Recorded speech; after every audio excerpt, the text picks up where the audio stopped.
আন্দোলনে আশুলিয়ায় ৬ লাশ পোড়ানোর ঘটনায় দায়ের করা মামলার আনুষ্ঠানিক অভিযোগ দাখিল করবে আন্তর্জাতিক অপরাধ ট্রাইব্যুনালের প্রসিকিউশন টিম। এই মামলায় ৭ আসামিকে ট্রাইব্যুনালে হাজির করা হয়েছে। এ নিয়ে আরও জানাতে ট্রাইব্যুনাল থেকে সরাসরি যুক্ত হয়েছেন রাব্বি হোসেন।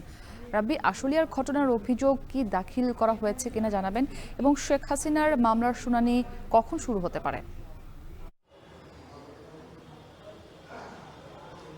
মুক্তি, জুলাই আগস্টের আন্দোলনে বহুল আলোচিত সাভারের আশুলিয়াতে ৬ যুবককে গুলি করে হত্যার পর লাশকে পুলিশের প্রিজন ভ্যানে রেখে পুড়িয়ে ফেলার ঘটনায় দায়ের করা মামলার আজকে আনুষ্ঠানিক অভিযোগপত্র দাখিল করবে আন্তর্জাতিক অপরাধ ট্রাইব্যুনালের প্রসিকিউশন টিম। ১১টার পরপর সময় আন্তর্জাতিক ট্রাইব্যুনালের যে ২ সেখানে আজকের এই অভিযোগপত্র দাখিল করা হবে। পরবর্তীতে অভিযোগপত্র দাখিলের পর সেটি অভিযোগ গঠনের আরেকদিন শুনানি হবে। পরবর্তীতে এই মামলার বিচার শুরু হবে। এর আগে ১৯ জুন এই মামলার তদন্ত প্রতিবেদন দাখিল করেছিল তদন্ত সংস্থা। সেখানে পুলিশের সাবেক কর্মকর্তা আব্দুল্লাহিল কাফি, সাবেক এমপি সাভারের সাইফুল ইসলাম সহ ১৬ জনের বিরুদ্ধে অভিযোগ তোলা হয়, অর্থাৎ তাদের বিরুদ্ধে অভিযোগ প্রমাণিত হয়েছে সেই ঘটনার সঙ্গে তারা জড়িত ছিলেন।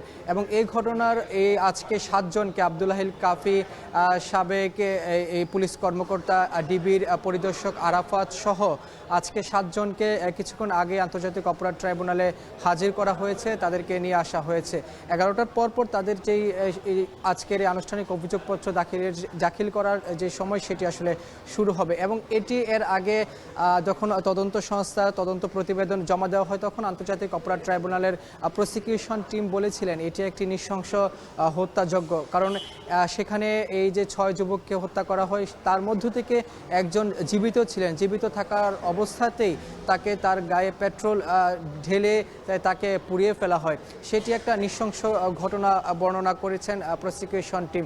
তবে আজকে ১১টার পরপর যেহেতু আনুষ্ঠানিক অভিযোগপত্র দাখিল হবে, পরবর্তীতে আরেকটি তারিখ পড়বে যেখানে এই অভিযোগপত্রের গঠনের শুনানি হবে। পরবর্তীতে গঠন করেই এই আনুষ্ঠানিকভাবে এই মামলার বিচার কার্য শুরু হবে।